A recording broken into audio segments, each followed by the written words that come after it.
Alright everyone, we got us a 2008 Subaru Legacy 2.5 and we have an alternator issue. The problem is when you're driving down the highway, RPM wise 2500, the battery light starts to flicker, flash on and off, but when it's idling, it doesn't do it.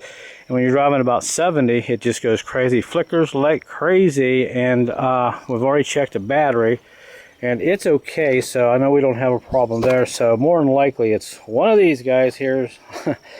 Alternators do go bad. Now what I've already done, this is the one that was on it and looks fairly new, and this is the one that was giving us all the issues with the battery flashing, the light coming on the dash and all that, although it was charging. So we took this off, and I know this is mine when I had, so we stuck it on the drive and I drove it for a while, and of course the battery light doesn't flash no more. So what do we do? Well, I got mine back, and we ordered a new one for this one here, and we're going to stick this on. So the purpose of the video is to tell you if you have a battery light flashing, flickering on and off when you're driving. More than likely it's the alternator. I've had a lot of alternators do this in the past. I've had Ford Tauruses do that. I have an alternator in the garage that perfectly charges fine, but the battery light stays on constantly. So don't pull your hair out too much over these. If you have that problem, go ahead and start looking at your alternator and maybe get a used one and stick on it and see if it does it. Then if you want to spend a little extra money, buy something pretty like this and stick it on. So not a lot of content here, but I just wanted to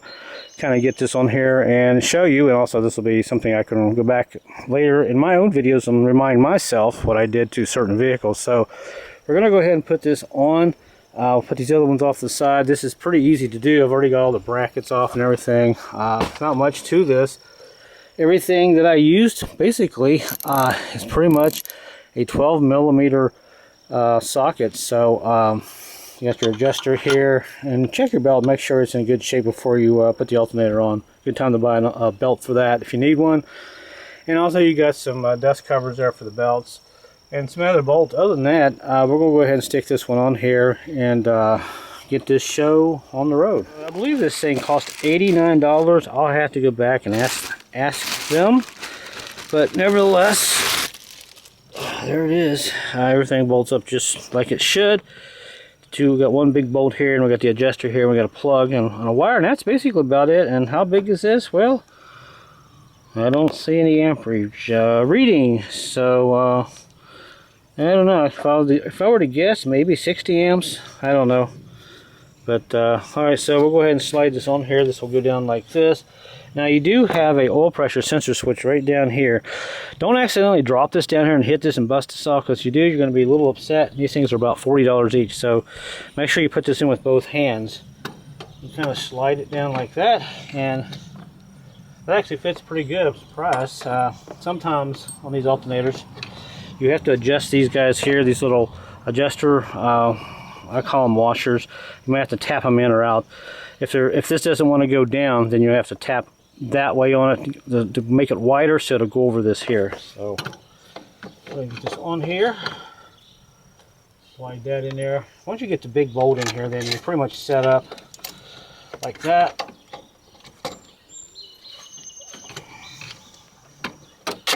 There we go. And now I'll just kind of let it hang there, and I'm going to take this back bracket bolt here off, kind of a combo thing, and stick it back here on the back. Kind of goes in like this. I'll see if I can do this with one hand and use my tool at the same time to get this on.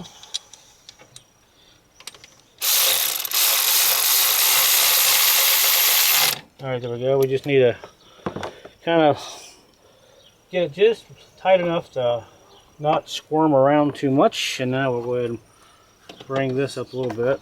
Put this bolt here, down here on the bottom, slide it in like this on the adjuster, and stick that in like that.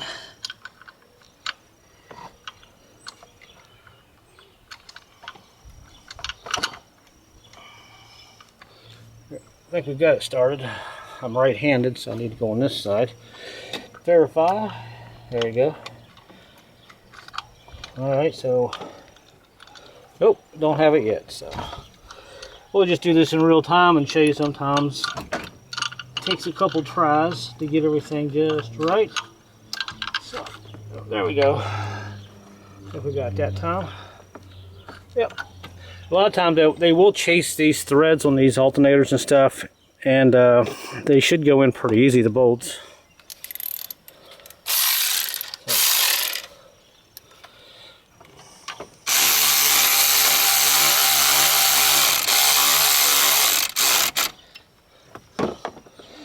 Alright, that's good enough. Slip this belt on here for now. We have to.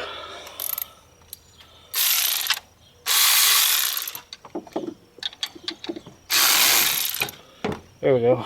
Now I'll put this back on like this. And slip this on eventually.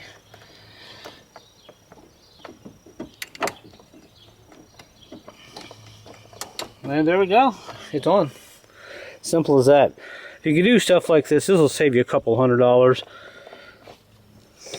Even if you're broke down along the road. You know, I always carry a spare alternator backup one just in case. You know, if you can get them for $30 at the junkyard, just throw one in the back of your vehicle if you travel a lot. But usually that's the first thing that goes bad before the starter goes out. Now all we have to do is just go ahead and tighten up all this stuff here. Get this belt adjusted. And we'll just about be done. So this video is not going to be very long. So I'm going to go ahead and adjust this.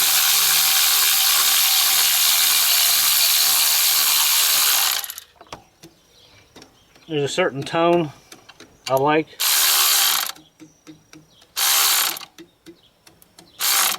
Right about there.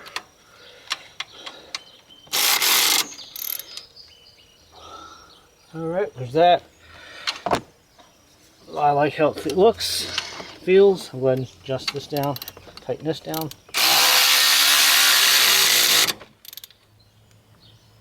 Alright, and we'll go ahead and tighten it down just a little bit, and there we go, that's it. Our alternator's on. I think you can hear that. So, that's that. Alright, let's go ahead and get our wire here on. Now, I did not unhook the battery because I was able to take this cable, move it out of the way without having any issues with sparks flying everywhere. If your red piece is missing here and you just have a bare wire sticking up, wrap tape around it or unhook the battery. Don't take a chance of blowing the battery up or blowing it up in your face. Now we'll go ahead and tighten this down a little bit. Oops, too much. Want to hold that real quick. There we go. Clip that in and get our little wire. Now on these wires, I see these clips broken all the time. You can see the tab is missing, so this one does stay on.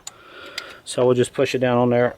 It feels good and tight. So other than that, we'll put our dust covers on here and we'll be done.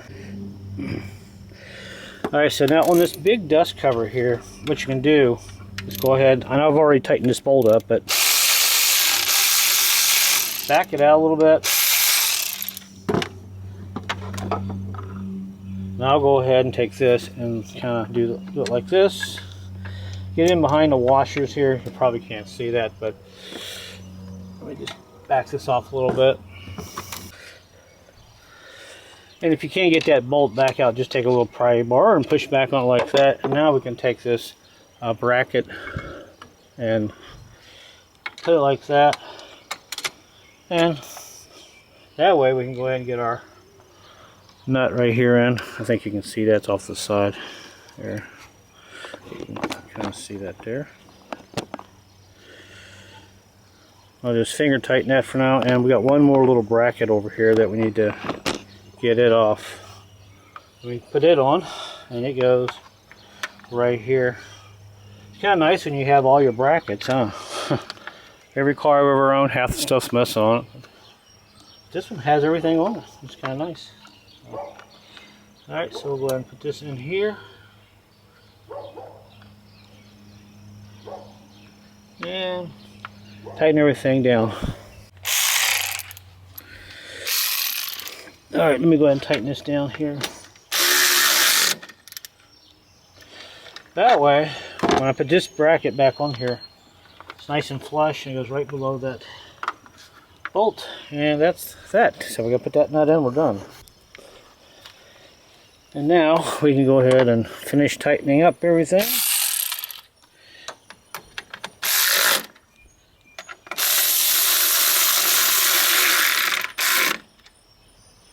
These are nice, but the problem is I've had 2 of these and these heads strip on the inside. They wear out after a while and there's no replacements for them. This is like a $40 one. May have to spend a little extra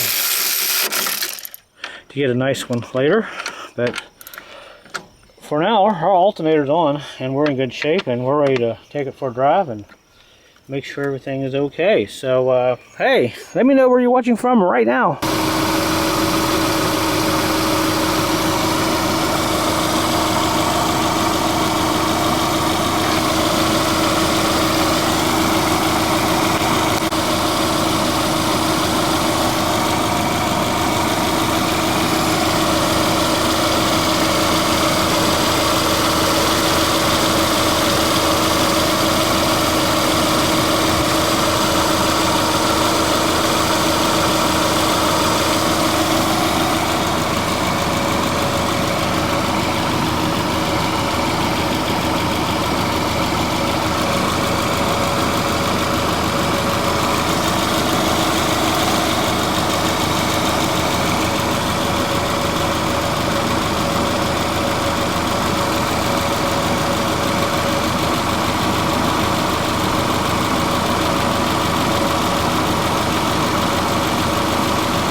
Alright everyone, we're up to 55 miles an hour and she's running good, no flickering light, although the cruise control light flashes sometime, not sure why. But the check engine light, it's on, it probably needs a converter, but other than that, no more flashing battery light. Yay! Thanks for watching guys, until my next video, I'll see you later.